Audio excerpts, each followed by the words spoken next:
A major poll indicates that both Bernie Sanders and Elizabeth Warren are now leading in the Democratic primary.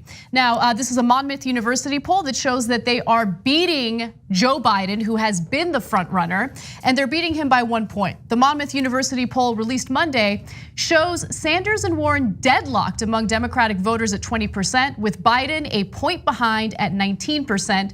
No other candidate cracks double digits. That includes Kamala Harris, who's in fourth place at 8%. All right, you guys ready?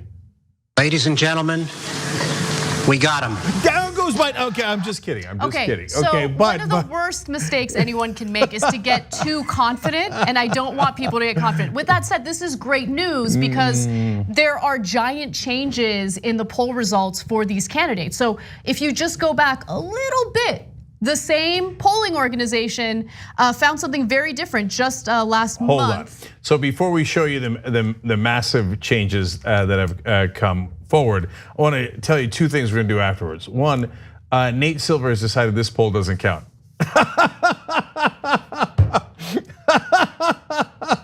Hilarious, hilarious. Okay. By the way, if you don't know Washington, you'd think like, oh my God, that sounds so preposterous, right? He's kidding or something, right? No, everybody in Washington. There's already been a couple of polls showing Elizabeth Warren making huge strides, Biden falling back a lot. The other polls had Sanders rising a little bit or staying even. Now this poll shows him rising as well. They literally don't believe any of those polls. I know people talking to them internally where people in Washington are like, no, that obviously isn't true. Because no one, I know, all my friends say it isn't true. So Americans are wrong, okay? So they actually believe this stuff. Now we're gonna show you the massive movements, and afterwards I'm gonna show you a fun told you clip. That's always hilarious, okay? Right, but I do wanna say before we get too far removed from my down goes Biden joke, largely joke, but it's on its way, is that, look, in all seriousness, this poll is a statistical tie. So you shouldn't say things are statistical ties only when it's to your advantage. And a lot of the headlines do say tie. Now, not all of them said tie when Biden was up by a point, which happened recently, but overall, a lot of them did say tie, etc. And this poll does have a 5.7% margin of error, which is significant. Yes. So look at the overall movements. So don't be like Nate Silver and not look at the overall movement and go, I don't see it, I don't see it, I don't see it, right? His new excuses, oh, no, it has to be after a major event, otherwise the poll doesn't count. Yeah, I know. We're gonna get to him in just a second. Okay, hold on. Sorry, just to finish up on that. So, but it definitely does count. At the same time, it's of course not the end all one and be all. It's one poll. It is going along with the rest of the polls showing similar movements, but it doesn't mean that they've taken the lead for good. We'll talk more about that in a second. Yes, I agree with you. I think that the biggest takeaway from this poll is that the very same polling organization in late June found very different numbers for the progressive candidates. So let me give you the past numbers. And again, this is the poll from June. Compared with the Monmouth University poll in June, Sanders has ticked up 6 points and Warren 5 points. Biden dropped 13 points from 32% in June. So he went from 32% to 19%. And we're comparing apples to apples. It's the same organization doing the polling. Also, Biden is down 14 points among white and non-white voters. He's down. That would be everyone. Yeah, I know. It's a really weird way of putting it. No, it makes sense because they say his strength is white voters, but sometimes they'll turn around and say his strength is African American voters in places like South Carolina, and he's down with both across the board. So there's nowhere to hide. He's lost in almost every category, as Anna will continue to explain. Exactly. So he's down 14 points among white and non-white voters.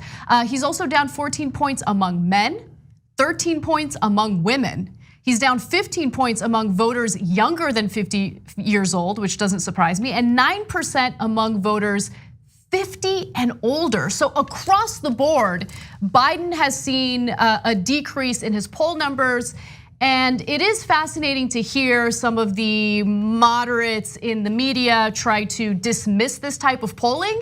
And just going back to Nate Silver, I do want to read you his tweet in response to this because it was just fascinating. He says, let's go to graphic 6. The advanced skill in polling analysis most people miss is that you should be much more inclined to believe there's been a significant shift in the polls after big news or campaign events, example, debates, and much less inclined to do so when there hasn't been. So 2 things I want to just mention off the bat. First of all, there was a debate in June. Yep.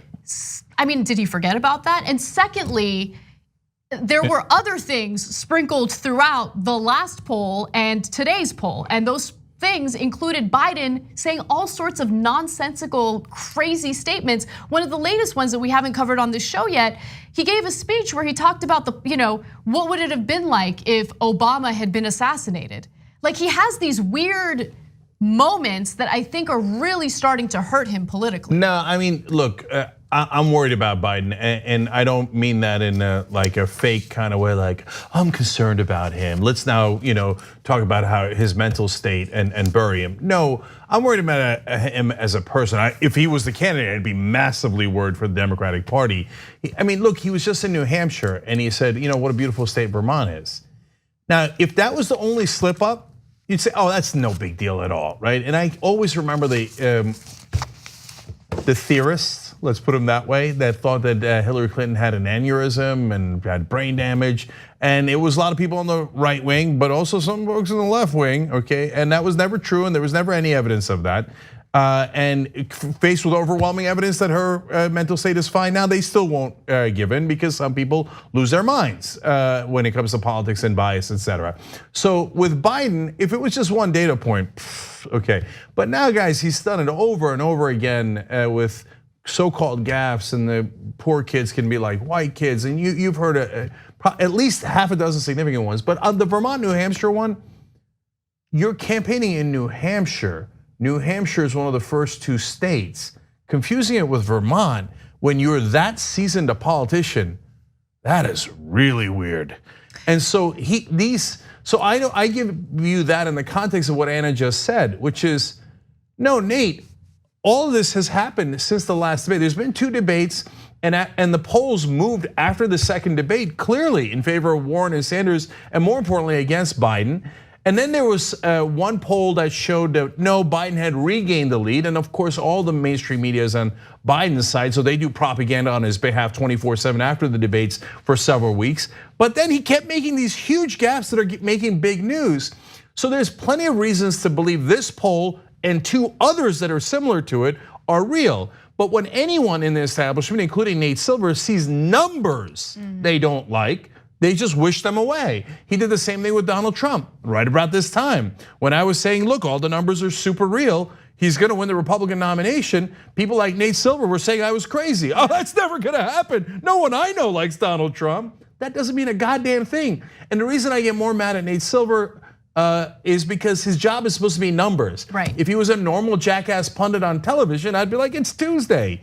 Right, that's the American people say that millionaires should keep their tax cuts. That's what I heard among my millionaire friends, right? That's normal stuff. But Nate can't even see numbers straight. Yeah, I mean, look, I'm not really surprised. I think that his commentary and his hostility toward progressive candidates is well documented.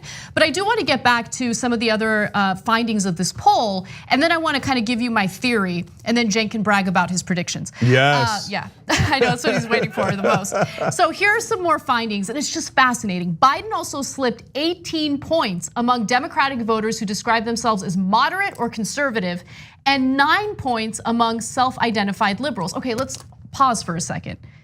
Self-identified moderates stopped supporting Biden, according to the responses from this poll. And just quickly, I want to give you my theory. Look, Biden, yes, there have been a number of gaffes. He's also been MIA when it comes to, in my opinion, important campaign stops and rallies and in terms of like strategizing and garnering more support or solidifying more support in the Democratic base.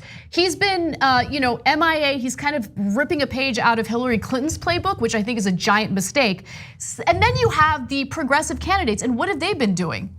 They've been making it rain with policy proposals, right? And they're robust, they're bold. I mean, Bernie Sanders with his Green New Deal proposal, actual legislation that came out last week, and it was wonderful, right? And so they're coming out strong. They're hitting Mitch McConnell where it hurts. We have a story in the rundown today where Bernie Sanders went to Kentucky and he called out Mitch McConnell for completely neglecting struggling coal workers.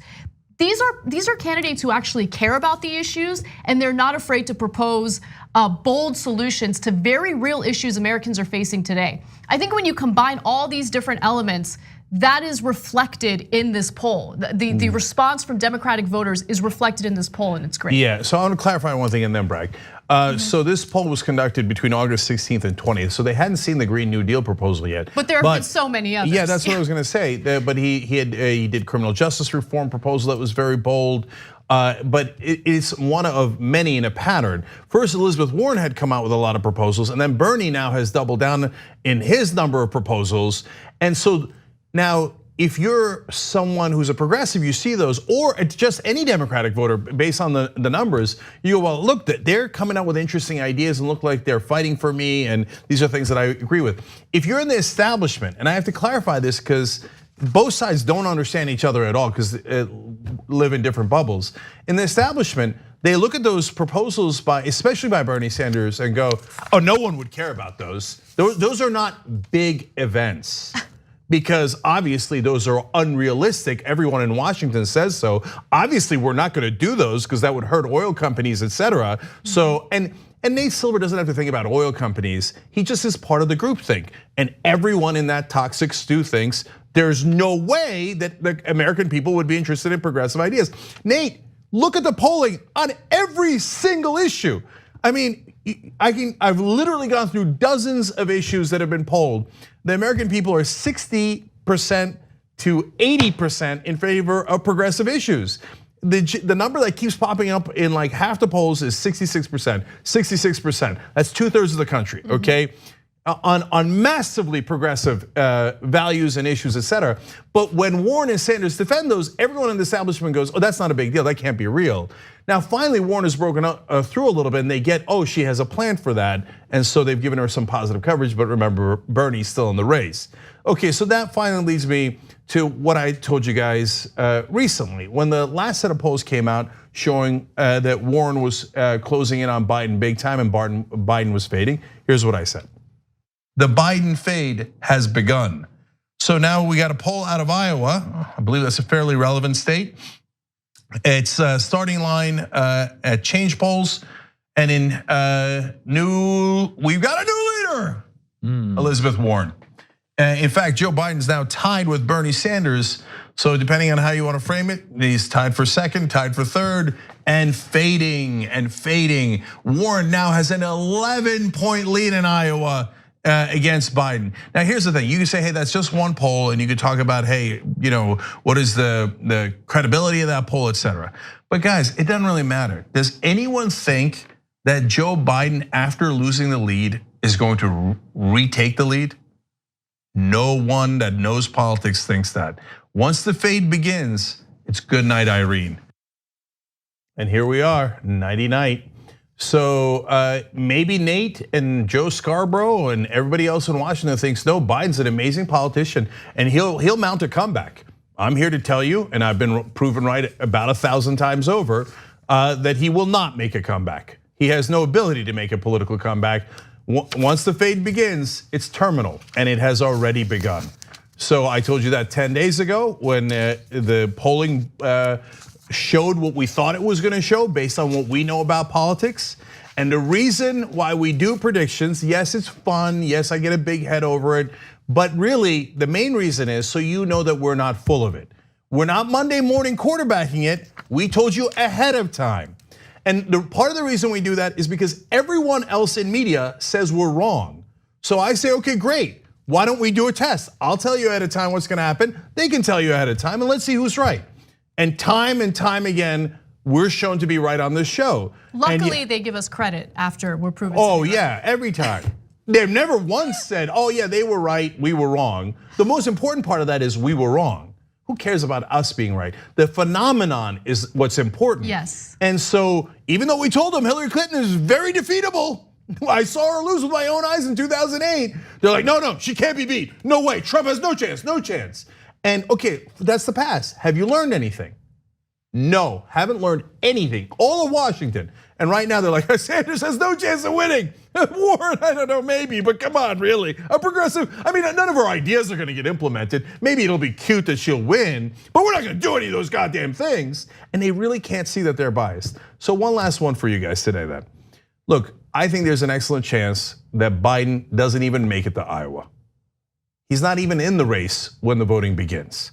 Because if this fade continues, we're in August. He's gasping for air. He ain't gonna make it to January. So you think he's gonna wanna get humiliated, come in 3rd, 5th, 7th? No, there's an excellent chance he leaves the race before we have a single vote.